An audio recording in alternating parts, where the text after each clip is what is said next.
Welcome once again to Cinemaholics from the Bay Area, California. I am John Negroni, editor-in-chief of Cinemaholics. And hey, from Pittsburgh, Pennsylvania. First of all, he's a pop culture writer for Cinema Blend, but you all know that. He also reviews films for Cinemaholics.com. It's Will Ashton. Hello. I think you are presuming that the listeners are more knowledgeable than they might otherwise be. You don't know. You think so? I don't know. I feel like you've been writing for Cinema Blend for so long, Will Ashton. You're an institution over there. I guess. Yeah, it's been a couple years at this point, so maybe so. You've been doing great work. Thank and you. on that note, speaking of great work, Right. Abby Olchesky has been doing great work on this show as our co-host, and she's getting the week off. She's not with us this week. She's up to some Abby-related shenanigans, and it's probably fitting because Will and I will not be here next week because of Sundance. And yeah, we're going to be engaging in the virtual festival. Still not sure if we're going to have an episode of the show out next week, if Abby's going to be covering things. I don't know, but we'll let you know when we know, but for now, it's just going to be Will and myself covering a bunch of films. Will, Ashton, what are some of the movies we're talking about this week for the featured reviews? For this week, let's see. We're talking News of the World. We're talking In of Itself. We're talking White Tiger. And I think that's pretty much it. Yeah, and of course, we have some mini reviews as well.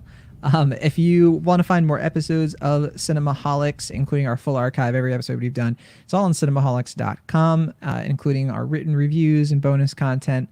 You can write into the show anytime by sending us a quick and friendly email, cinemaholicspodcast@gmail.com. We also have a Patreon. Please consider supporting us on Patreon. It really helps us keep the show afloat. You can find info for that on patreon.com/cinemaholics. And if you want something in return, we also do have merch. You can get hoodies and shirts and Cinemaholics stuff on there as well. Cinemaholics.com is where you can find our merch page.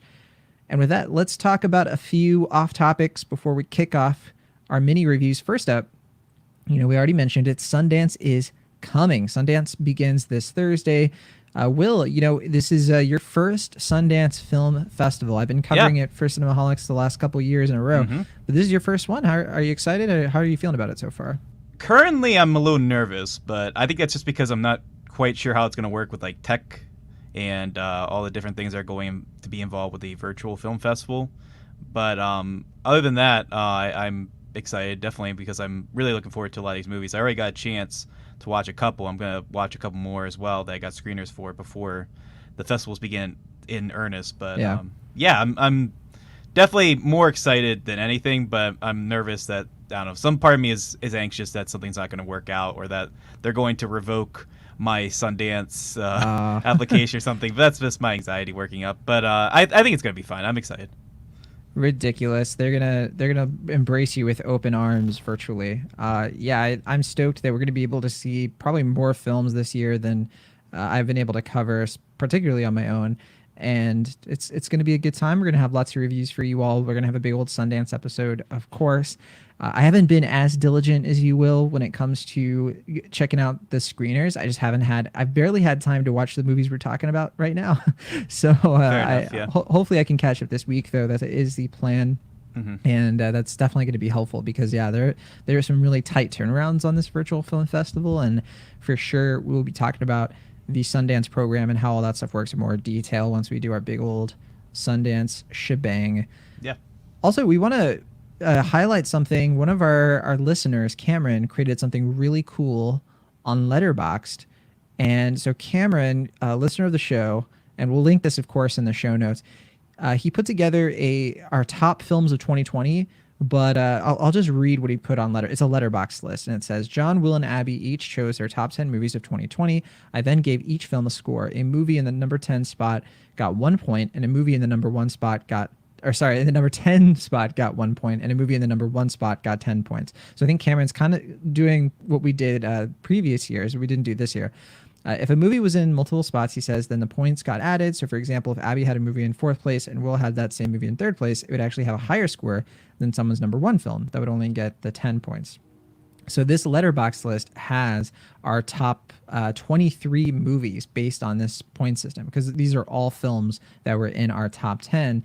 And it's really fascinating to see. It's another great perspective on our list. It's similar to what we've done before. We didn't do it this year because we just didn't, I just didn't go to the effort, and I appreciate it. Listener did it though. You had to A let little Cameron do all the lazy. work for us. Thank you, Cameron. It's so Yeah. cool. We really appreciate it. And now that yeah, this is live on Letterboxd, we'll link to it and you can check it Yeah. out for yourselves. It's really cool. Yeah, I mean, I believe, if I recall correctly, I apologize if I speak out of turn, but I think he did this the past 2 or 3 years before this as well. Did I he? think, yeah, I think he just, because, like you said, we had the points already in the thing, so I think he just had the list set up like the way we Ah, had I them. see. But yeah, he went above and beyond this year and actually did the Yeah, work that neither of us did. So that's, extra kudos to him for doing that. That's really awesome. absolutely. Thank you so much, Cameron. And all right, so we have some voicemails to get to this week. Our question is, all right, what is the best Tom Hanks performance? What do you think is the best Tom Hanks performance, Will, off the cuff? Um, Best or like most iconic? Best. Which can Best? iconic can be part of the criteria, it's like one Sure. factor. I mean, I feel like the one that I think about the most is probably Woody, even though like I don't even really associate Tom Hanks with Woody. I just see Woody from Toy Story. But Same. best, I don't know. I really think he's quite good in Captain Phillips. I think that might be the unexpected answer, but I feel like that's probably his most naturalistic performance. And that's the one that like It is especially really good. when I think back on like his best acting, like that ending scene in Captain Phillips Hmm. is really impactful for me. I don't know. I might disagree later because that's a tough criteria to choose from, but that's one that comes up to my noggin right now. Yeah. I think Yeah, I'm gonna pick Sully just because I sure. want to be mean to You you. you No. just want to get that knife right in my side. Yeah, yeah. I'm not a big fan. I don't know if we've ever really talked about it on the show. I'm not a big fan of Sully, and I guess I'm alone on that island because Yeah. it's gotten a lot of love over the years. But I'll stick on it. Oh well. I think it's hard to determine his best performance. I mean, for me, favorite is much easier to answer. It's like, I think like, movies like Catch Me If You Can are some of my favorite Tom Hanks performances. That Thing You Do, such a great about face for him. And I think, though, one of the ones I think is the most impressive, which maybe is his best, is probably Larry Crown. Castaway. Okay. Larry Crown? No, not Larry Crown. I did see that in a theater, though. Oh Uh, really? I did. I did. Yeah. It was a discount theater, though, to be Sure. fair. But okay, so we have several voicemails, a lot of interest in this question from the Cinemaholics community. If you want to leave us a voicemail, check out our page on Swell, the Swell app. You can find that in the show notes. But here are what some of you listeners had to say about the best Tom Hanks performance. Okay, first and foremost, let me disclaim myself. I'm not the hugest Tom Hanks fan. Never was. I've grown and admired his work over the years later on. But to answer your guys' question, I would have to either go with Sully or Philadelphia as far as acting performance. Now, I will add this, just because I think it's hilarious. When people ask me what my favorite Tom Hanks film is, I always reply with Bachelor Party, because I just think it's the most cheesiest movie, and I just think he's absolutely hilarious in it. And it's just a really funny film. So, and it also really pisses Tom Hanks fans off royally. Great question, and I really love Tom Hanks. I have to say that Neil brought up a movie that I was not expecting to hear, which is Bachelor Party, and that movie sort of has a soft spot in my heart. I just remember seeing it when I was pretty young, and not that that was a movie I should have been watching when I was very young, but you know how it was back then. Um, I really enjoyed it, but there's so many films to choose from, and I know we're not trying to go for our favorites here, but you know, just to add, my personal favorite film that he's done would probably have to be Big, or Forrest Gump. Now, I think that his best performance probably comes in Castaway, in my opinion. I love Robert Zemeckis, and I think that what they did in that film was tremendous. I think that he did an incredible job of carrying that movie.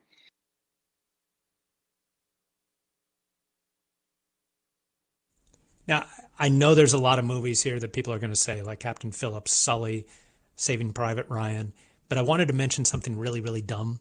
And it's probably more of an honorable mention or a side note, but over the holiday period, I caught a little of Big, and it just reminded me how much he made me believe that he was actually a little kid.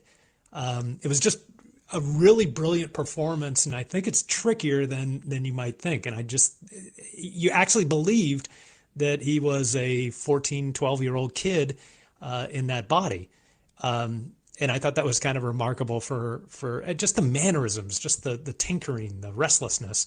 I thought was just really brilliant, and I actually believed that he was a little kid inside his own body. So I don't know if that's his best performance, but it definitely should at least get a mention. So as I said, I just wanted to throw that stupid little comment in there. And as far as if everybody else is going to throw in their favorite movie, I have one that's off the charts a little bit. I really like The Burbs. I thought The Burbs was a hilarious movie. Definitely not his best performance, but as kind of has a kind of a cult following. I actually loved The Burbs.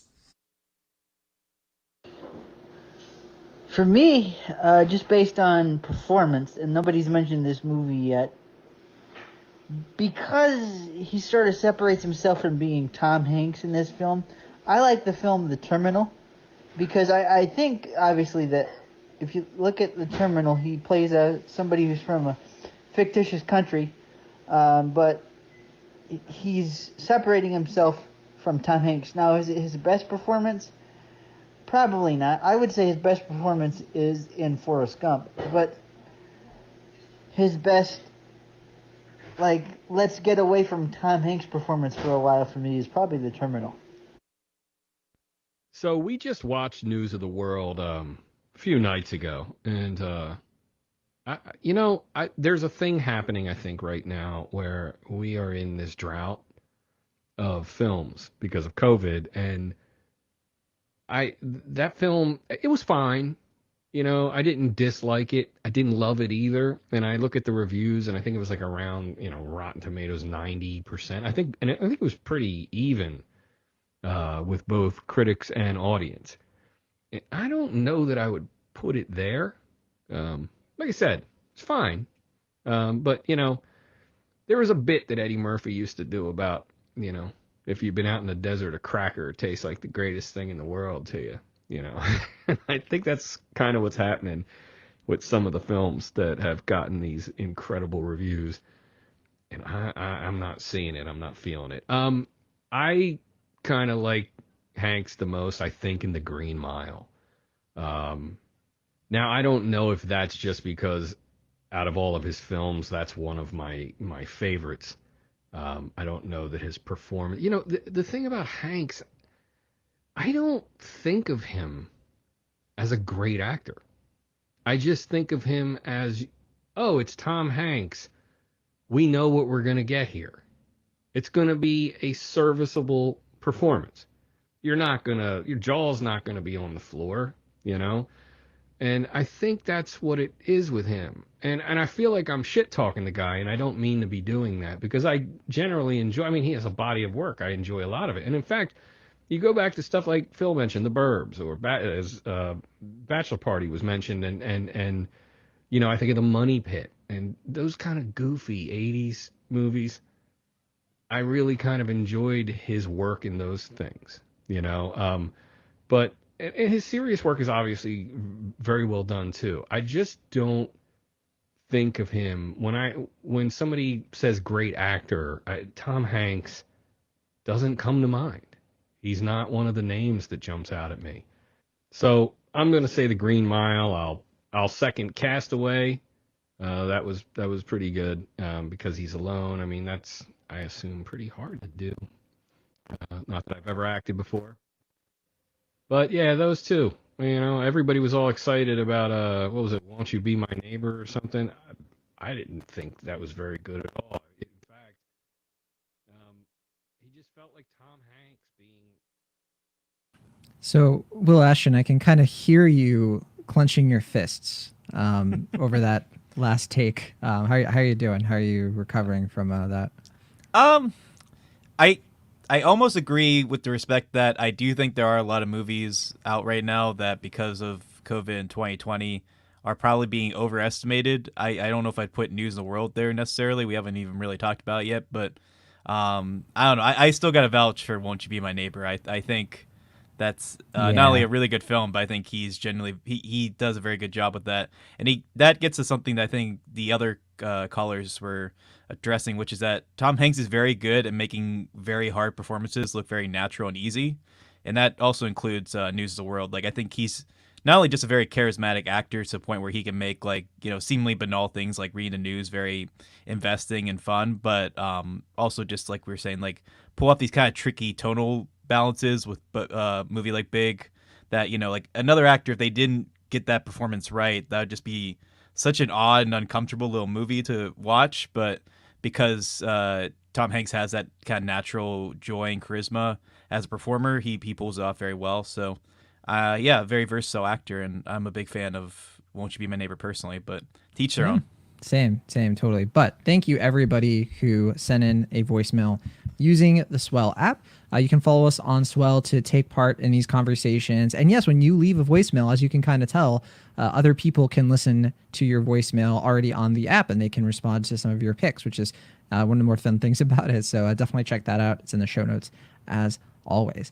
But with that, let's start doing some mini reviews. We just have a couple to get to before we do our big review for News of the World, and then a few others on top of that. Our first one here is a film called Our Friend, which actually came out in 2019. I believe it premiered at the Toronto International Film Festival, so September of not this past year, but the one previous.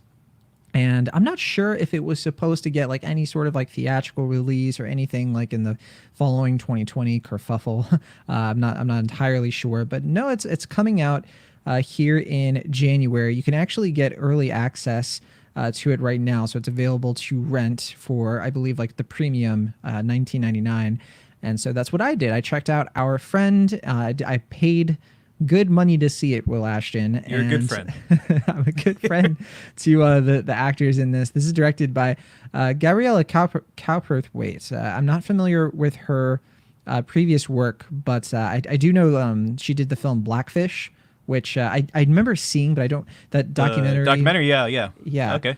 Yeah, so she's been done more of like a documentary. Yeah. I think her last one was a documentary. She might have done one more. I'm not entirely sure if she did another film before Our Friend. That said, I'm definitely not someone who went into Our Friend with like, very specific expectations. I wasn't sure what to expect any expectations. here. I mean, I know I mentioned this as a possible movie, and you're kind of putting it off a little bit. You were like, I don't know about that. We had to like come up with a different one in its place. But yeah, you ended up watching the film. So what'd you think? Well, to be fair, Will, I did tell you that I would probably see it. I wasn't writing it off or dismissing it or anything. In fact, when I saw the cast and everything, because I was not as aware of this film before you had brought it up, and then I saw, okay, so Jason Segel, Dakota Johnson, and Casey Affleck, who I have very nuanced opinions of all three of those actors. I hold Dakota Johnson up pretty high esteem compared to the others, as people remember from my review of The High Note. And I think Jason Segel is one of those actors who, like, man, when he's good, he is great. And when he's not good, he's just kind of okay. I don't think he's ever terrible or anything. Yeah, I mean, I can't think of anything where like I thought he was bad. Yeah. Is there a movie you're thinking of in particular, just out of curiosity? Yeah, I'm kind of going back and forth with a few. I'm thinking of like The Discovery, and okay, I like Discovery, but yeah, it's not bad or anything. It's okay. It's just Sex okay. Tape. Yeah, that one. Okay, that one's fair. Yeah. I think his standout performances, I think for sure would be things like, How I Met Your Mother and Forgetting Sarah Marshall. Yes. Definitely my favorite performance. The End of the him. Tour, for me personally, Yeah, I thought that was quite good. Which one? The End of the Tour. David Foster Wallace. I forgot about that one. Yeah, I thought he was quite good in that. Really great performance, really great movie. Yeah, and so Jason Segel, he's definitely more hit or than miss, but sometimes I just feel like he's miscast. Like I feel like sometimes directors put him in roles that he's not really suited for, or they try to try to leverage his acting talents around like a certain persona that just he doesn't like click with as easily. And that said, Casey Affleck, I feel like this is a great time for a Casey Affleck movie, considering, all of the Affleck stuff that's been happening in the news. But once again, Affleck, there are certainly some like problematic things concerning him as a person and his personal life and things he's been accused of doing. But like with Manchester by the Sea, you know, he's such a great performer that you kind of forget about that stuff when you're watching the film, for better or worse. And this is a really fascinating movie. It's based on a novel, and I say it's fascinating because it plays as like a dramedy almost the entire time, but it's kind of like the gritty reboot of 50-50, even though 50-50 wasn't like, you know, it's not that it wasn't that gritty or anything. Yeah. But it's think 50-50, but it takes cancer much more seriously. Not that it didn't take cancer seriously. It's weird. Right. See, I thought this was like the serious version of I Love You, Man. Maybe because yeah. Jason Segel's in it, but I didn't know anything about the plot. I just knew that the three actors were involved. So that's an interesting turn of events for sure. Yeah. Yeah, it's you know, I was expecting it to be more I Love You, Man, like the dynamic between these two friends to be more pronounced, but it's very subtle. It's more of like the indie version of I Love You, Man mixed with the indie version of 50-50. It's aggressively indie. It's a long film, 2 hours and 6 minutes. The plot, which I've been taking forever to get to, is that Dakota Johnson and Casey Affleck's characters are like high school / college sweethearts. They've been married for a long time. They have two beautiful girls, and the film kind of takes place over like different time periods. So like it opens with the news that Dakota Johnson's character Nicole is she's terminal. They've known that she's been diagnosed with cancer, but they know she's going to die. The film opens with them breaking that news to their daughters, but then the film is like it's definitely, it's not in order. Then you go back to like 2004, whatever it was, when Casey Affleck's character met Jason Segel's character, how they become friends. You kind of see Casey Affleck's career kind of progress. You see what their lives are like, you know, right after the diagnosis, a year after the diagnosis, then it goes to like 2 years before the diagnosis. And it's all to sort of like paint this story of like how these three people's lives intersect and what they mean to each other. It's about friendship. It's about dealing with tragedy or impending tragedy. And it has really complicated and tricky stuff to say about cancer and about what it's like to slowly lose a loved one. And it's one of those movies that like I could easily see somebody watching this and not buying into it and not getting sucked into it because of the subject matter, because of the way it really kind of goes on, and it could be looked at sort of like it's a little miserable at times. But then I think the way this film ebbs and turns, and it discovers new things about these well-written characters that in my case I didn't see coming. I finished this film and I had cried about 2/3 into it. I just started weeping. And as the film was ending, like as the credits were coming up, I'm just going to be really personal with you and thousands of other people right now. I was sobbing for about 10 minutes straight after this movie.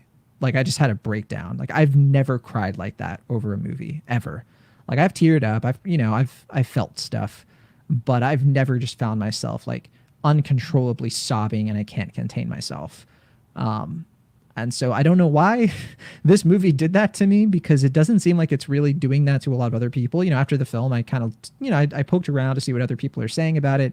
And I'm just seeing lots of like, you know, B-, you know, people not disliking it necessarily, but like, you know, definitely not being high up on the film. I don't know why, but this really hit me. It's, I think, partly because I didn't know it was based on a true story. Okay. And until the end. And you know, I think a lot of people do know it's based on a true story, so like I don't feel like that's a spoiler.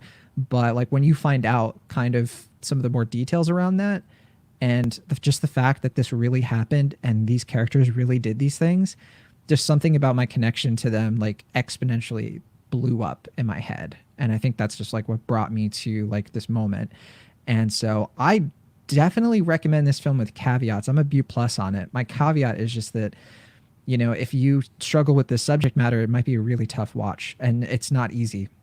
It doesn't glamorize what cancer is like on everybody involved. And like, it doesn't just show the more like melodramatic parts, right? Where, you know, you really see the deterioration of a person over the course of 2 hours. And it's just so tragic, especially because it cuts back to when she's not deteriorating. And you see her like in what looks like full health.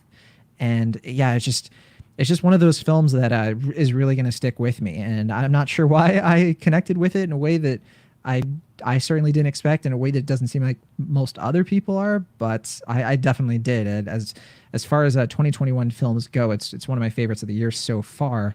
And yeah, I give it a big old B plus. And well, I know we talked before the show, and we were discussing like what our third film would be to talk about, and I kind of had a feeling between this and In and of Itself, I thought it would make more sense for you to pick the latter, but I hope you someday get to this one.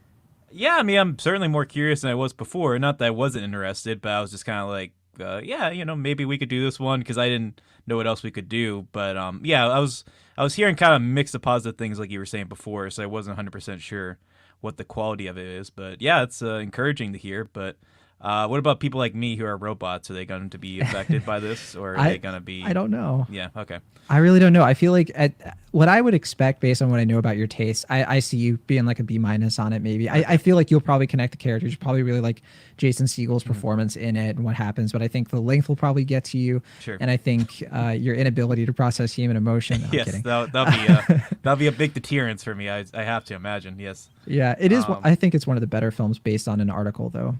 Oh yeah, this is based on an Esquire article, right? Yeah, called the Friend, which came out in 2015. Yeah, I got an email about that, and I was like, I wonder if that's connected to the film. So I guess it is. Yeah. Yeah, there you go. Okay. I just like how you're just like, oh, I don't know. I guess we have to pick a movie or whatever, John, and then John watches it and has a breakdown, like so casually. Yeah. Oh man. Oh man. Well, that's how it goes. Yeah. I mean, not too dissimilar to a film we're going to be talking about later, I guess. But there we go. Yeah. So, I'll move on to. Do you want me to start with You've Some got Kind of Heaven? Some Kind of Heaven. Let's talk about it. You have been wanting me to watch this one. I have, yeah. The documentary, right? Yeah, so this is a documentary that premiered at last year's Sundance. This is about the Villages, which is a retirement community in Florida. I'm not sure if you're familiar with it. I know there was an article about it in Politico. I want to say in 2018. That was how I first became familiar with it. And basically, it's considered like this sort of geriatric Disneyland place where it's this big, extravagant part of the state where all these retirees go to basically live out their final years or days in whatever sort of corporate American dream fantasy they can. So like there's like everything you could possibly want corporate wise in this little place. Like there's like pools, there's different clubs, there's tons of golf courses. Like I think there's like 80 something golf courses there. Just like an absurd like whatever your wildest imagination of like a dreamland for retirees would be, that's basically what the Villages is like. I can just imagine Dick Johnson like sweating as he hears that. Pretty much, yes. But yeah, the movie itself, which is the directorial debut of Lance Oberheim, who is, I believe, a like journalist from the New York Times that just got his first film with this. But we follow about like 4 or 5 different personalities in this little geriatric wonderland. And from what we can see pretty much, even though they have all this extravagance around them, they aren't happy because the material wealth just doesn't really provide more than what they're really looking for, which is some sort of contentment in this like final part of their lives. And so we follow basically this couple that's sort of on the outs because the husband is like experimenting with drugs and like doing all these kind of wild criminal activities. And the wife is just kind of like concerned watching this the whole time. We have this other character who is, kind of on the outskirts of the Villages, and he also has sort of a criminal past as well. But he's just trying to find like his safe haven through this sort of exotic little part of Florida, even though that's maybe not exactly what the Villages is for. And one of the other big subjects of the film is this woman who is kind of more on the working class side of the village, and she does all these jobs, and she's really certainly the most relatable and most sympathetic person here because she's clearly, trying not just to find the American dream, but to find like a decent life for herself, and also to find a romantic partner in the final few days or years of her life. And she is not quite finding what she wants either for different reasons. And so that makes it sound a lot more, I think, depressing than the movie really is, because the movie itself, like, it has a very kind of dry and almost sort of ironic sense of humor. the filmmaker here, he's only 24. I believe when he made the film, he was like 22. So he comes at this from a very sort of like acute perspective where he's very inquisitive. He allows the subjects to be very open about their lives and their personal struggles, but he also kind of sees through the BS at the same time. He's able to recognize just the plasticity of this whole place and just the absurd kind of contradictions of this environment, and it makes her, I think, a very good contradiction, and also an oddly very emotionally resonant one by the end. And I say that oddly because the movie itself, I don't think they quite address it enough, but the Villages was very much a like Trump land. And this is something that the documentary I wish would explore more, because this is what the article from Politico did, was that they recognize that like because they kind of live in this safe haven where they kind of have this outside perspective of the world, like they don't quite see it for the way the way it is basically. They have these sort of outsized political perspectives that obviously I think are a little bit more influential than some reporters are otherwise predicting.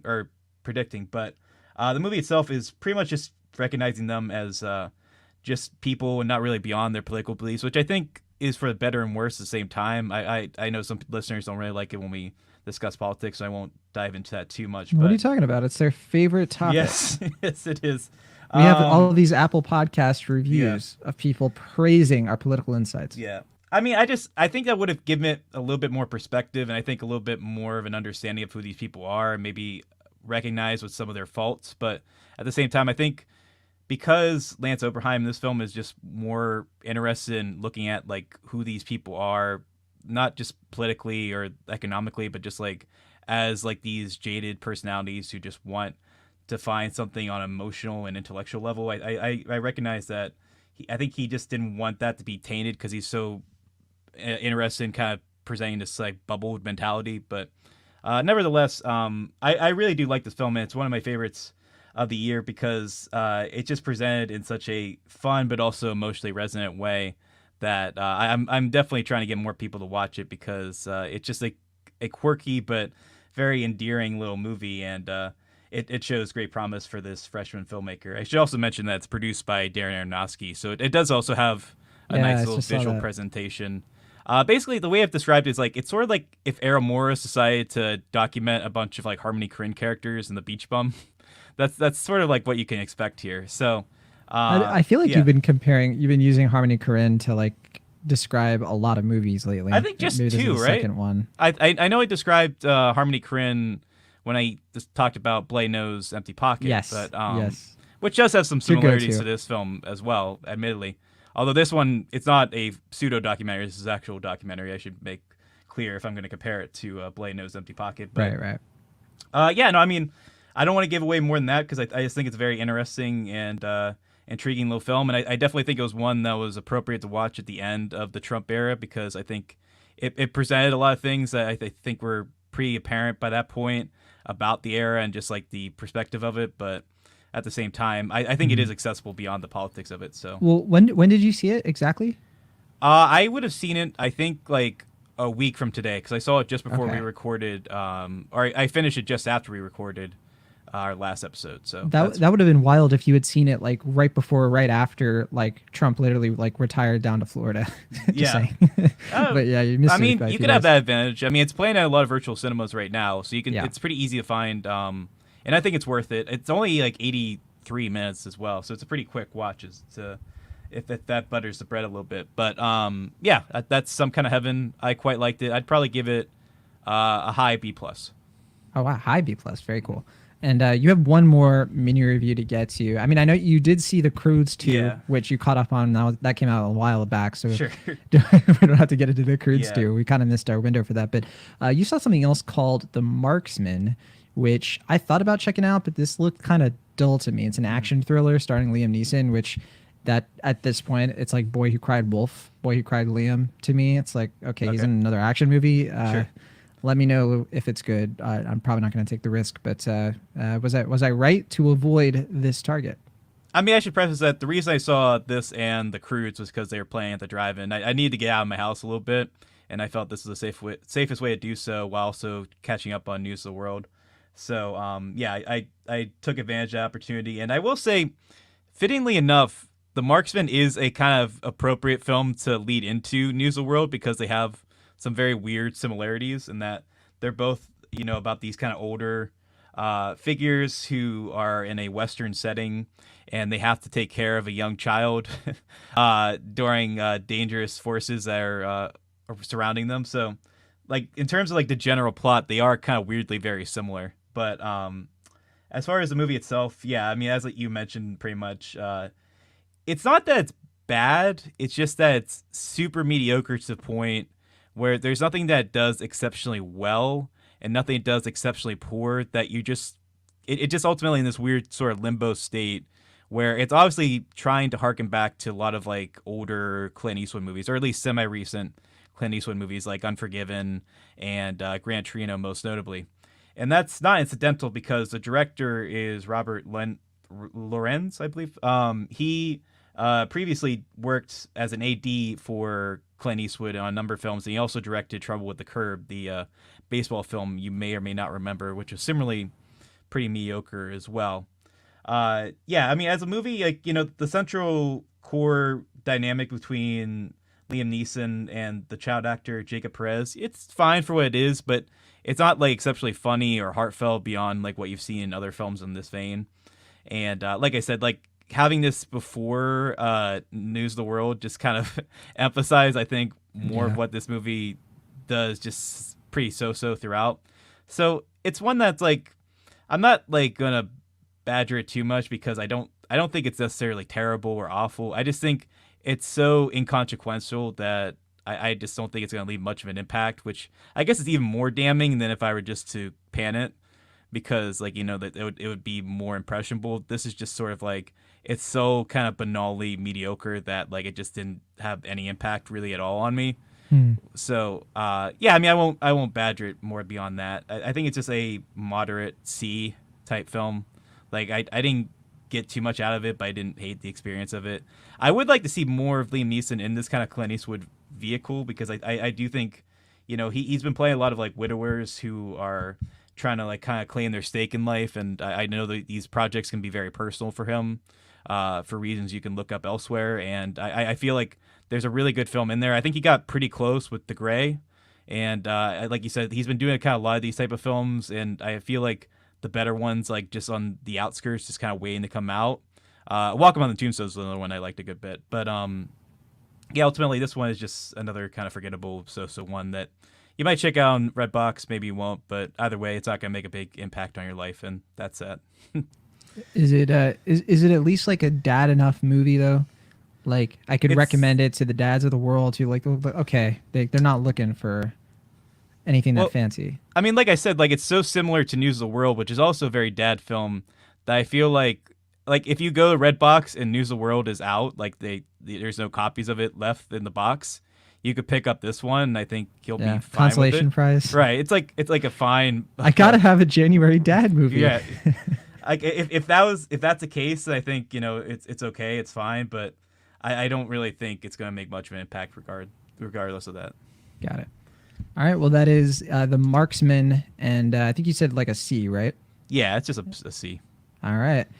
Well, that'll do it for our mini reviews. Our next 3 films are all reviews because we both have watched them. And we're going to start off with the film, we've alluded to it quite a bit. It's apparently on our minds. And that is the new film starring Tom Hanks, which is News of the World. It was directed and co-written by Paul Greengrass. He also did the screenplay. It is based on a novel by Paulette Giles, I think is how you say her last name. And yeah, it stars Tom Hanks along with someone I'm not as familiar with. I think it might be her first role, but Helena Zengel, who is a very young German child actress. Yeah. Is this not her debut? I think this is her debut, okay. But sometimes I say that and like it's technically the debut, but then somebody will be like, well, slow your roll, Negroni, because she was in a short film, whatever. So like I try not to speak too broadly. You never know. Feature debut, I guess. I mean, yeah. I'll double check it, but I'm pretty sure, yeah. She was in a commercial. Yeah. Cinemaholics being irresponsible again. But anyway, so News of the World. It is about a Civil War veteran who he goes from town to town reading the news. And when he goes to these towns, it's all in Texas, so they are in like the former Confederacy, which is now occupied by Union soldiers trying to keep the peace. Things are very volatile. The people living in these communities, it's a Western. They have very little to scrape together. They work all day. They live in like hostile territory. There's lots of skirmishes with the Kiowa population, the Native Americans who are more of a warrior tribe in this area. And throughout the film, and as we're introduced to the character, we see Tom Hanks as this man, Captain Jefferson Kyle Kidd, which is a beautiful name. Every single time we hear his name, I'm like, yes. See, my takeaway from that was that I feel like Paul Greengrass, if he has Tom Hanks in movies, like, well, he has to be a captain. Like, I'm not bringing him to my set if he's not a captain. Yeah. No. Look, you are the captain now. There you go. So that's the situation. So like I mentioned, it's just a few years after the Civil War. Clearly, Captain Kidd has some demons. He has a wife he left in San Antonio, but he used to be a newspaper man. Now he reads the news to people, because as he explains, like, these people don't have time to read the news. They don't have time. They work all day. They work from sun up to sundown. And so they go into these like large communal areas. It's like the Facebook of the 19th century, basically. And you have like one person interpreting the news basically as a pundit. Yeah. And sort of giving, like, here's the news, here's what's going on. He brings up local news, he talks about federal news, and it's very relatable because there's audible groans from the audience when he mentions, here's what's going on in DC, and it's like, oh my gosh, relatable.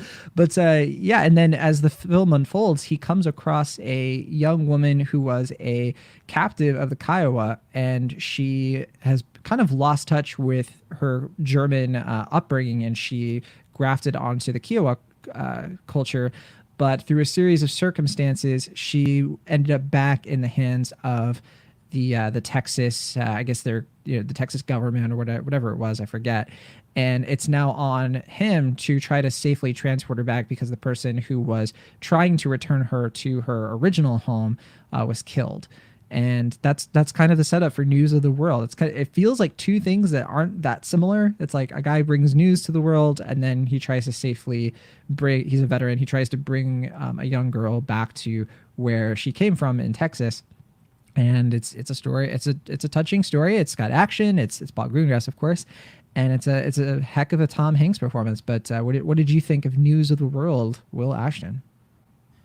I mean, I was the one that proposed we do it this week because I was really looking forward to it, and unfortunately, before this, I hadn't had a chance to see it because it was primarily in theaters at that point. It came out, I forgot to mention, it came out December 25th, so Christmas Day, so we weren't able to talk about it. It did come out on Netflix and a bunch of like international countries, just not here in the U.S., right. And it got good reviews. We just, we just now are able to see it ourselves. Right. But so it has a lot of things I really like. I mean, obviously I'm a big fan of Westerns. Who doesn't like Tom Hanks besides those listeners? I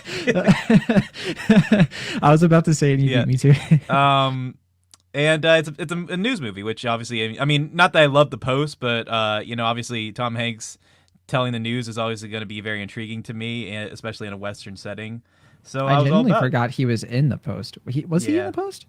Was he in the lead of the Post, right? With him and Meryl Streep? I remember Meryl Streep. I don't remember him at all, which that kind of tells you something about that movie, I guess. Yeah, I mean, I thought The Post was fine. I liked it, but I mean, it's not one that left much of an impression on me, except when I was watching News of the World and I remembered The Post, and I was like, oh yeah, The Post. That was a movie. I don't know. When I think of The Post, I think of Meryl Streep and Bob Odenkirk. I don't think of Tom Hanks. Whatever. But in any case, I mean, I had, I guess, fairly decent expectations going into this, and I'll say that I met most of them, just because I do like that Paul Greengrass is expanding himself a little bit. For one, he finally bought a tripod so that he has a steady cam for this, which is very refreshing to see. But no, I mean, just like genre-wise, it's nice to see like an old-fashioned mid-budget Western like this again. We see so many movies that are like trying to be like Western adjacent, like, like they take on different elements, or something like Cowboys and Aliens, where it's like, trying to be a Western for like 20 minutes, and it's like, now it's an alien movie.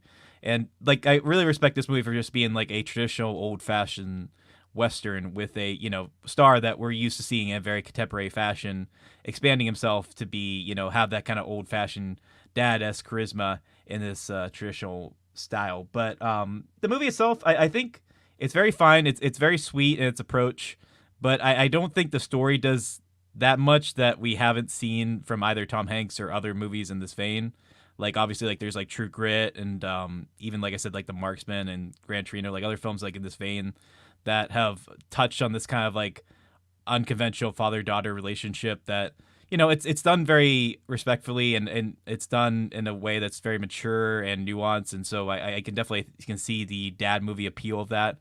But I don't know if this is one that's going to leave a firm or lasting impression on me because of that. It might just be like The Post, like we were saying, like a film that I like at the time and then kind of move on because of that. But as far as just looking at the film as a film, I think it's well done. It's accomplished. I really like the photography of the film a lot, especially a lot of the vistas and different just shots in the old Grand West. But the movie itself, I from a story level, I think it does what it needs to do, and I think it's touching and it kept my interest throughout. But I don't think it's enough to like really reach the heights of what my expectations were.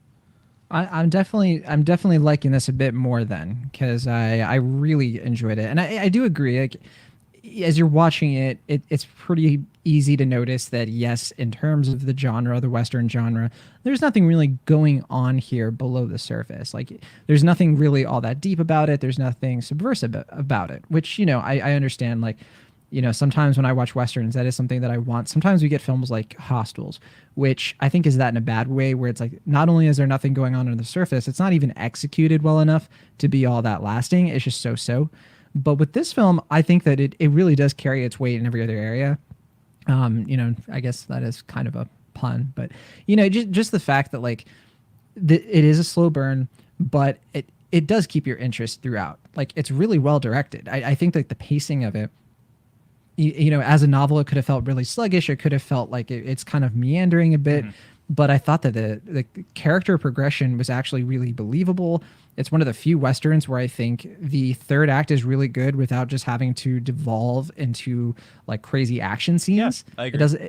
I loved that. I loved that it was just a little bit more authentic. There was a resolution that had more to do with people than it did with gunslinging, which to me was like a small inversion of the genre. And I think the reason I like this so much is just because I think it's very rare these days to get Westerns that, with the exception of things like True Grit, which, true standout of the decade, like one of the great modern Westerns. But in terms of this one, I think what it still accomplishes in its own right is its ability to actually be very limited in its scope, but have like a similar amount of stakes. We have a shootout here that is so nail biting, even though like I just felt like I knew every detail of the shootout. I knew where everybody was. I knew the staging. I knew like basically how many bullets were left. And I thought the ingenuity to try to get out of that situation was unique. And I was just so excited by this action scene compared to a lot of other action scenes that throw so much at you. And yeah, it was stuff like that just ended up really sticking out for me. It was so effective for me. No, I agree. I mean, I do think the build up to action scenes a little weird. Like it just kind of feels like, oh, now we're in an action scene, I guess, just because it goes against the tone and the pacing of the film prior to that. But I do agree that like I think the film is able to be very patient and move at a fairly kind of gradual, thoughtful pace, but it never feels completely boring or isolating because of that. Paul Greengrass is an accomplished filmmaker, and that he's able to take these kind of more downbeat and mature themes, but present them in a way that are very accessible and endearing and ultimately emotionally resonant. And I think that's really a testament to him as a director, especially because I think I didn't see the one he did for Netflix, but I know prior to this he did that Jason Bourne sequel reboot thing, and that wasn't the 2016 one. And then I don't think he did the reboot that was with like Jeremy Renner though. No, he didn't. But I meant the one with Matt Damon that was in my opinion, that was even worse than the Jeremy Renner one because I remember actually kind of liking the Jeremy Renner one. But in any case, it feels like Paul Greengrass has kind of been on the outs for a bit. And it was nice to see, I don't think this is a full return to form for him. Like, I don't think this is like a new United 93 or something like that. But it is nice to see him, on his game again, and clearly, presenting this in a style that is new to him, but has his intensity and his attention to character that is present in his better work. And yeah, I mean, I think this is like a solid B-level film for him. Like, I don't think it matches his best stuff, but I can definitely see the craftsmanship, and there's a lot to appreciate there. Yeah, I'll admit he's never been my favorite director. I mean, we talked about Captain Phillips a little bit. I like Captain Phillips, but I don't know. I feel like I've never loved one of his movies. I don't know if I really love News of the World, but I think News of the World is probably going to end up being my favorite film from him. And I know people really like the Bourne films, but I've just never really connected with them. I there's something about Bourne Supremacy, and I think he did Bourne Ultimatum as well, where those films I just didn't like the handheld aspect of it. I didn't like the cinematography. I thought the mystery of it wasn't that interesting, just to me. And I know I'm an outlier. I know most people really love those films and enjoy them, but I would take his action sequences, limited as they are in News of the World, over any of them, for the reasons that I think were more apparent to me in Jason Bourne. And I think the only film you and I have talked about from him, like on this show, was probably 22 July, which was okay, I guess. Like it was just kind of like, I just remember being really bummed out by that movie. Well, that's the Netflix one I was referring to. I couldn't think of the title. I didn't see that one, Oh, admittedly. that was Netflix? Yeah, I believe so, right? Wasn't it Netflix? I don't remember. I think so. Long ago. It's so long ago, 3 years ago, not even. But yeah, I'm just not his biggest fan. But whatever he's doing in News of the World, I don't know if it's a return to form. For me, I would just constitute it as, I felt like he just did something kind of different that I responded to. And I think a big reason that I respond to it is because this is definitely my favorite Tom Hanks performance in a minute. I like Sully, I like Captain Phillips, as we mentioned, and Bridge of Spies, I think was like, until now, was like probably my favorite Tom Hanks performance, because even though I really liked Won't You Be My Neighbor, I kind of do agree with the main point of that caller, which was it did feel a little bit like Tom Hanks was just kind of being him in like Fred Rogers getup, which I think was the point. I don't think he was trying to act, that much for that role. I kind of agree that he's putting a Tom Hanks flair on that, but I don't agree that he's not acting in it. But maybe that's too harsh. Yeah. I'm not saying it's a bad performance. I'm not saying that it doesn't work. I didn't feel like he became Fred Rogers. I feel like he was doing something important for the film, and the film works, I think, in maybe, I don't know if it's in spite of or because of how he's handling the Fred Rogers character, either in a subtle way or he's not trying too hard, which I think it works to the film's favor. Do not get me wrong. But this performance, this is the kind of performance where like I was not thinking about Tom Hanks at all. Like I was thinking about Captain Jefferson Kyle Kidd and how much I cared about him and this girl and this journey they're on. And so, yeah, I'm a fan of this one. I really like it. So I'm a pretty solid B+ on News of the World. For me, it's not fake news. Sure. Yeah, I mean, I'm not too far off from where you are. I definitely value a lot of what you were talking about. I guess my only point of contention would just be that I like Tom Hanks in this. I didn't love his performance. I like what he's doing as far as like kind of going against his like natural charisma and trying to be a little bit gruff, a little bit harder to read, like someone who is obviously like a little distant outside of his stage presence and just trying to connect with something that he lost long ago. But yeah, I guess for me, the difference is that with Won't You Be My Neighbor, even though like that's a very Tom Hanks take on Fred Rogers, like I was just thinking of Fred Rogers while I was watching it. I wasn't thinking like this is Tom Hanks playing Fred Rogers. But with this, I was thinking like this is Tom Hanks playing a sort of like John Wayne. Well, not even John Wayne as like I don't know, just like a traditional kind of Western vein that I think it fits him well. Like it's nice to see something like this from him because we haven't seen a Western from Tom Hanks before. But I think he does it well, but I never fully look past the performance of it, with the exception of the end scene, which is kind of similar to Captain Phillips. Not the very end scene, but like a scene he has with Bill Camp that, in a style similar to Captain Phillips, like when he just has to like kind of be in his feels and just really connect with his emotional side. He's just very good doing that in a natural, like not super showy way that I think is really a testament to him as an actor, as a dramatic actor especially. But yeah, I mean, like I said before, I really like the execution, the photography of this. Like, it's nice to see a mature dad Western film that isn't like, like trying to be something else, just very clearly trying to be a traditional, no nonsense Western, but also be very emotionally engaging and reserved in its approach, but also connecting in a very human way to these down and out characters. And I can always respect a Western that's doing that, especially on this scale, because we're probably not going to get a lot of movies like this from here on forward. And it's nice that Tom Hanks is trying to get them made nevertheless. But yeah, I mean, for me, I guess I'm a low B on it. Like I like the experience of it. It was nice to see a movie like this at the drive-in, but I don't think it's one that's going to stick with me beyond just being like, oh yeah, that was a good film and I enjoyed it. Kind of similar to The Post. So a nice kind of low, but nevertheless solid B for me.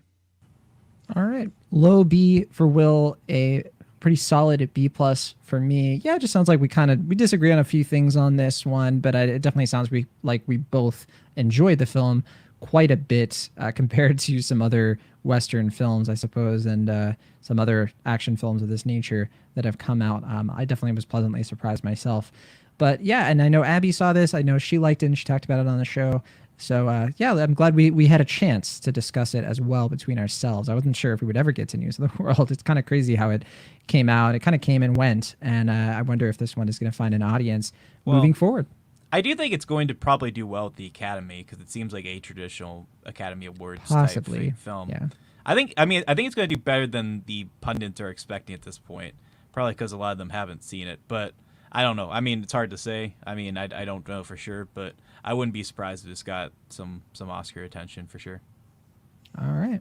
Let's move on to our next film of the week, and that is a new Netflix film. So this one's full Netflix, not just internationally. It is The White Tiger, which is also based on a novel. A lot of novel adaptations and article adaptations this week. But this one is based on Aravind Adiga's 2008 novel, which is also called The White Tiger. This was directed by Ramin Barani. It stars Arash Gurav. I'm sure I'm butchering those pronunciations. I apologize.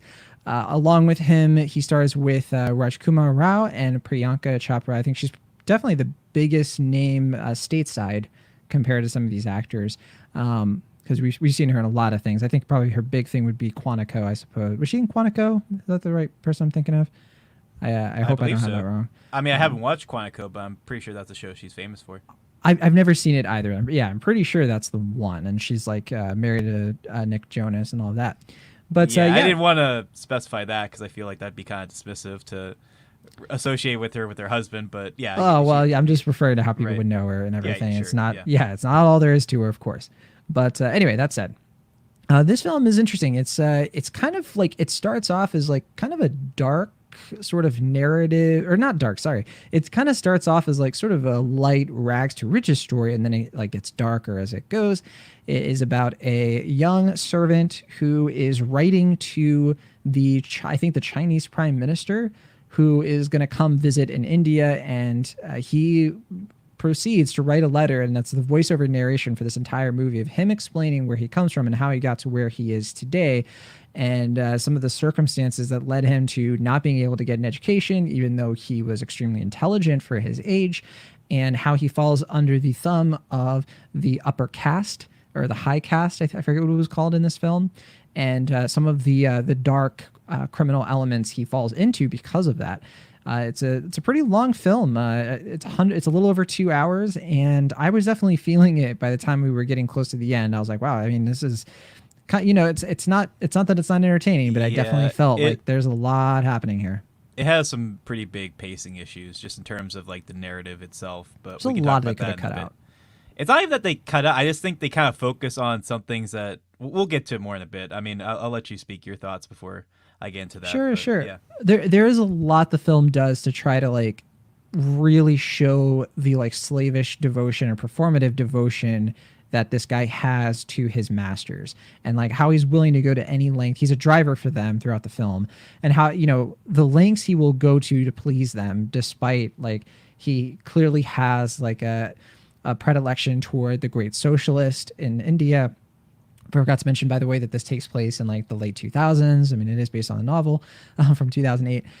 And I think what doesn't work about the movie is the progression of this guy. I do not really buy what happens with his character throughout, even though I buy the idea of it.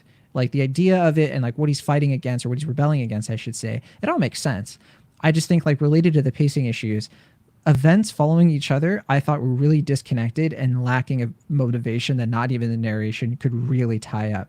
That said, I still enjoyed this. I think this is a really decent watch, and as far as Netflix movies go, it's definitely a bit better than most of the ones you'll find that you haven't heard of that happens to be on trending. Yeah, I mean, I think I'm slightly higher in this because I think it's on the verge of being good. I just think the narrative just gets kind of tripped up by the end to the point where it doesn't really meet its full potential. And I think part of that is because it has an issue that becomes of a lot of adaptations, which is it's a lot of telling and not a lot of showing sometimes. Exactly. Where it's Yeah. like the lead character is like just dictating his letter, which I'm assuming is from the book. It's just like kind of like saying a lot of stuff, but it's not often showing it. Sometimes they do. Like there's some kind of interesting like dream or fantasy sequences, but they come Yeah. about so sporadically and they kind of like come in and out of the narrative that they're kind of confusing at times because like there'll be long stretches of films where there aren't fantasy sequences and then like there'll be like three right back to back, and it's just like okay, it's like it's an odd choice, and it comes down to I think what's sort of the main issue here is which is that the movie for I want to say like at least like 2/3 of it is trying to be one thing, and then by like the last like 20 or 30 minutes it becomes a totally different Yeah, movie, it's worse. which is fine. Like I think the direction it takes at the end is interesting, but it's just like this is a completely different movie. Like if you wanted to make that movie, make that movie. Like you're kind of beholden to making this other movie throughout, which is not bad, but it's like just pick one or the other because at this point you can't be this movie because we're almost done. Like we're just wrapping up. Like you know the lights are coming off at this point. So I don't know if that's because like I think this is you might have mentioned this already, but I believe the author of this also wrote Slumdog Millionaire. Well, I was gonna Yeah. mention that and they dig at that movie, you know, Right. like they make fun of it in like one of the lines of dialogue, and I was kind of taken aback. I was like, wow, talk about self-deprecation. Right.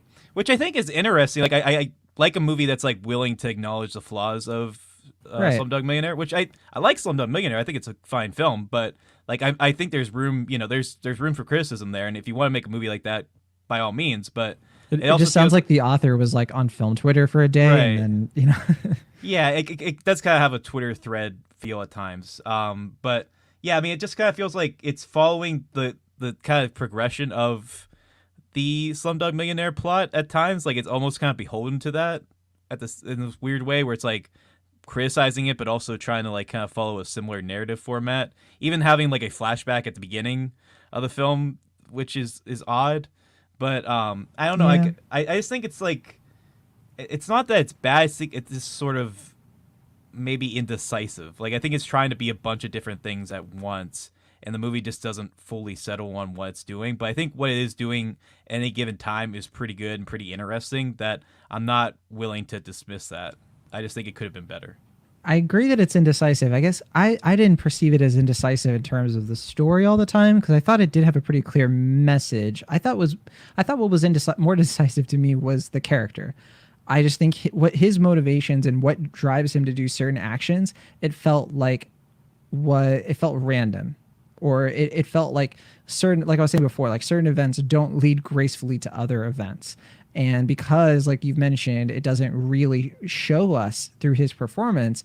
And I'm not trying to knock down the performance itself. I don't think it's bad or Yeah, anything. no, I like the performance. I Lead, I thought think- they both yeah. did a very good job. I think he's just let down a little bit by the writing, and like he's not given the chance to really like blossom his emotion, and like what is what is actually informing his actions. I think is something that needs to be balanced a bit better in order for it to come through for people, so that when they watch this they get it and they're able to like this guy and understand his plight. And I think that that's going to be hard for a lot of people. Yeah, I think it's like they don't trust the performance. Maybe that's what's going on because it feels like so much is over communicated to the point where, like you said, it doesn't fully naturally progress. It just kind of gets to this point where, like, out of nowhere, it's just like, oh, and here's a bunch of things like blah blah blah blah blah blah, and it just kind of comes out of nowhere. I was like, I wish you developed that more throughout the narrative because I think that's an interesting progression. I really like the duality of that performance, like we see in these flashback sequences, as opposed to like his uprising. But then, like you said, like I was watching the film and it's like we're getting to like the last like 30 minutes. I'm like, okay, it's like we're still kind of on this point, like. why are we like not really getting to this? And it just speeds through that in a way that I found dissatisfying, because I was really interested to learn more about that uprise and like kind of like that progression, even though it was kind of mimicking Scarface at times. Like I still would have liked to have seen more of that change of fate in a way that felt a little bit more natural, like you're saying, or a little bit more even handled. But by the end, I just found that it felt like a lot of good ideas, like a very interesting concept. I would be curious to read the book because of that, but I just don't think the narrative quite sticks the landing enough to make it a full-out good film, but still interesting nonetheless. Yeah, I have to agree. And if it sounds like we're coming down pretty hard on it, I think it's because based on what we've been talking about, I think it really just comes down to the fact that you and I, it's like you said, it has so much potential. Like it could have been so much better, and it gets a lot of things right. So it's all the more frustrating that by the end, I just did not feel like I got out of it what it was really putting in itself, and that's just a shame. So yeah, I'm just kind of like a B minus on it, kind of verging on a C plus, but I do give it the B minus because there's plenty to like, and I think that yeah, if you can overlook some of the shortcomings, I'm sure that it'll be a decent experience for a lot of people. Yeah, I mean, I'm also B minus, but I'm verging on a B. Like, I think there's a lot to appreciate here, and I do like the style of it. I just think if it was a little bit more decisive and figured out what type of movie it was making from the onset and just stuck to that a little bit more cohesively, I think it would have been a very strong, maybe even a really good film. But as it is, it just kind of feels like a bunch of different things at once. But I do agree that thematically, or at least like in terms of its social and political commentary, I do think it hits a lot of those points with a lot of precision and a lot of pinpoint accuracy. And those are some of the best moments of the film for sure. But yeah, I just feel like inside of that is just like kind of muddled and kind of confused film nevertheless. So, oh well. Agreed. Yeah. All right, well, that is The White Tiger. It is available to stream right now on Netflix. Our last film of the week is probably our most unique, I have to say. We talked about kind of a conventional Western that, definitely had a lot going for it. We kind of talked about an Indian-based epic that, it has a lot of themes. It has a lot of ideas in it that we've seen discovered in plenty of other films. But our last film here is Derek Delgadio's In and of Itself, which is kind of a lot of things. It's kind of like a one-man show. It's also like a magic show. And yet it's neither of those things really. It's something that I certainly was not expecting. I'll put it that way. And there's a lot to get into here. And I'm really glad we picked this because I'm so curious to pick your brain about it, Will. This is a documentary that was kind of put together it's on Off-Broadway, or was on Off-Broadway a few years ago. And they filmed multiple performances, and then the movie itself, which is on Hulu, it shows you like in one straight path the show, but then it like weaves back and forth between different audience members because it's very interactive. It's more interactive than your typical one-man show essentially. But the person behind all of this is Derek Delgadio, who is a conceptual magician. He's not really doing magic tricks with abstract ideas. He's doing magic tricks with people and kind of himself. He's telling stories. And I don't want to get into very deep territory here, and I don't want us to reveal much of anything in terms of like the actual setups and like what happens in this, because I think to get something out of this, I think it's really helpful to not know anything about it going in too specifically if possible. But I would say that if you're listening and you're already curious, on that note, just watch it and don't listen to us talk about it, because I think, I don't know, Will, if you're even going to like it, but I say this is a must watch, and you should just watch it sight unseen. Will, what about you though? Am I on an island here? No. Who am I? Well, I can't answer that, but I can tell you you're not on an island because, well, for one, when I went into this, I had no idea what it was going to be. I thought it was just a documentary about a magician. So I was like, okay, I was settling in for something a little bit, like, not even like a performance art piece, just like something of just like, yeah, I did all these cool tricks and like you would probably just see a few things. I was like, okay, just kind of an easy watch. Nothing that I have to be like super emotionally invested in. Oh no. Which I'm not saying that as a Chris. I'm just saying that like when the movie started and it's like, please put away your phone and all this stuff. I was like, okay, it's a little much. It's just about a magician, right? And then and then the show this goes on. Like I said, like it does remind me a little bit of American Utopia in that like it does feel like a sort of interactive, kind of close yet also communal look at this very idiosyncratic performer talking and interacting with the audience through his talents. But yeah, I mean, I'm not too far from where you are because I think, like you said, like going into this with even moderate or like modest expectations is the way to go, because I think that's the way you get mostly invested in it. Because similar to the audience, like I feel like he's playing so much against expectations or like, you know, unassuming audiences to the point where like he sort of like downplays his talent or like kind of like acts like he's a little bit more like unprofessional than he actually is, to the point where he can, you know, like kind of like, you know, do like these amazing things off the cuff. But like you said, like beyond that, it's not really just like, hey, here's this cool trick. It's like this like social identity performance crisis art piece where it's like, yeah, it's about the illusion of not just sleight of hand, but like the illusion of people, which is like brilliant. Like that is such a great connection I've never really considered before. But also like this sort of like memoir in the form of stage art as well, where it's like, you know, he's trying to find himself in the process, and that might also just be an illusion, like we said, as well. But at the same time, like it does, you know, help the audience loosen up and, you know, feel like they are a part of the show in a way that they may not anticipate going in, which is beautiful in its own sort of weird way. But yeah, I mean, not what I expected, to say the least. But yeah, I really got a lot out of this, and I can see why it's affecting a lot of people in the movie and also watching the movie. So yeah. Yeah, I got a lot out of it too. I think it kind of like reached into my soul a little bit and made me like confront things I hadn't had to think about in a long time, which was difficult but probably needed. And I think what'll probably work for people, even if you watch it and I could see people kind of being overly skeptical, like you are like with a magic show and really trying to figure everything out that happens, you know, to the detriment of enjoying the show. I think even on that level, man, this guy is just good at telling stories. Like he is a master at just getting you to listen to a story, understand the in and outs, and then connect to it emotionally. Dude should work for Pixar is what I'm saying, because like he has like the succinct storytelling tenacity of like Pete Docter, it seems like to me. Yeah, I mean, the other thing I want to champion as well is Frank Oz's approach. Like I think yeah, he worked on the actual stage production too. He? I looked up. Yeah, I didn't know that. He was part of like putting that together, and he did the film. So that's why I think it's so seamless. Yeah, I mean, I will say that like something I've talked about before that I think really needs to be pointed out is that directing stage in a cinematic way is super hard.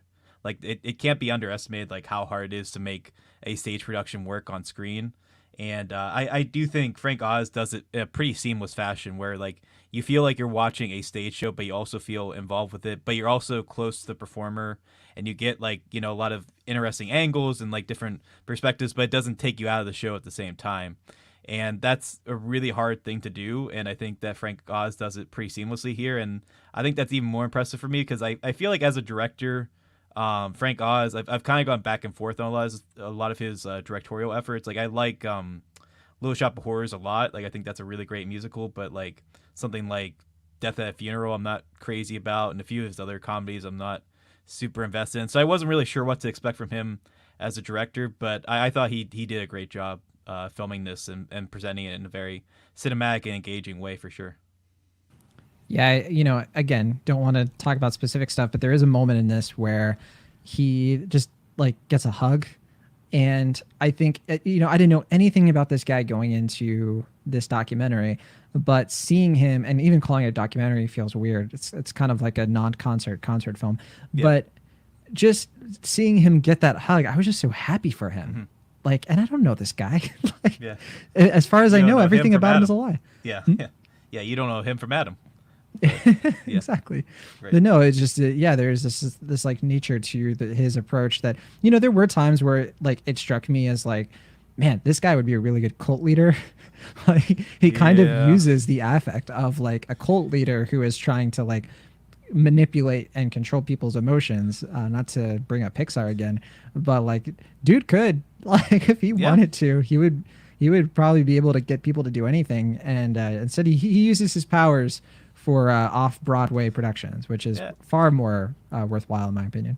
Yeah, I think we should be grateful for that for sure, for a lot of reasons. But yeah, President Delgado. Yeah. Sorry. Yeah, but yeah, I mean, like this is something as well. Like we were mentioning, like if this wasn't a film, like I wouldn't know anything about this. Like I would go my whole life just not knowing what the show is, anything about it. And I'm really glad that this movie exists because, like like we were saying, like if I didn't even ask you about this or I didn't have time to watch it, I probably would have let this gone by too. So I'm really grateful that this exists and that Hulu was able to stream it because we have to thank Abby because Abby's the one who raised it to our attention. So yeah, for sure. Yeah, but I think it works really well in the streaming format as well because like we're saying, like it's presented in a visually interesting way, but it's not something that like demands to be seen on the big screen. Like I think it works really well on TV and it does its job well. And I think this is the type of content I want to see more of from streamers because I think it allows us to see these stage productions that otherwise, I would probably never get to see because I don't live in New York and I don't have access to these type of things. But, they help to bring a communal experience and, I really appreciate that. So I want more stuff like that. Same here. So I'm pretty high on this. I'm an A-. It's it's incredibly good. I can see why it's high up for people as well. I know it's got like a pretty high Rotten Tomato score. Yeah, what about you? Yeah, I mean it's it's very early in the year, and I don't know where I'm going to be in December, but I would not be surprised if this ends up in my top 10 because I really liked it as well, and it completely caught me off guard. Yeah, but same. I'm really glad we checked this out. So I'm a pretty high A- as well. It's funny because too we were so close to being like, Will, you should watch Our Friend. Yeah. Which I don't think you would have disliked or anything. Yeah, I probably would have thought it was fine. But I think this is the better one of the two that I had the option of watching for sure. So. I mean, I say that, but I can say that because I watch both movies. Right. But sure, fair enough. Regardless, yes. Hope you all enjoyed this episode of Cinemaholics. Looking forward to the Sundance Festival this coming week. You probably won't hear from Will and myself until afterward. Yeah. But hopefully we'll have some kind of episode out. We are doing an extra milestone this week, so if you want to watch along with us, we're going to be discussing City Lights. So keep your eyes peeled for that episode of the show coming soon. And I got nothing else, Will, and I didn't have anything to plug this week. I got Sundance on the brain, but did you have anything to plug before we call it a show? I don't know when it's coming out, but I do know, like I mentioned last week, our episode of Van Ogre Toots Ogre season 5 is coming out, if not Monday, sometime this week. So I'm really excited to unveil that and all the artwork that comes along with it. So by the time you're listening to this, if you're not listening to it live, it may be out, and if it is, I definitely recommend checking it out because the season is going to be nuts. But that may or may not be in your feed right now, but if it's not, it's going to be there soon, so look out for that. I thought it was already supposed to be out. I checked the other day and I was like, I'm ready to hear Master of Disguise. Sure. What did they think? And then nope, it wasn't there. So. It's recorded and it should be finished soon. It's just not quite there, but it will be soon. So check out. Gotta be patient. Gotta be patient. All right, thank you everybody. We'll see you all next week from the Internet California. I am John Negroni. And for Internet Pennsylvania, I'm Lash.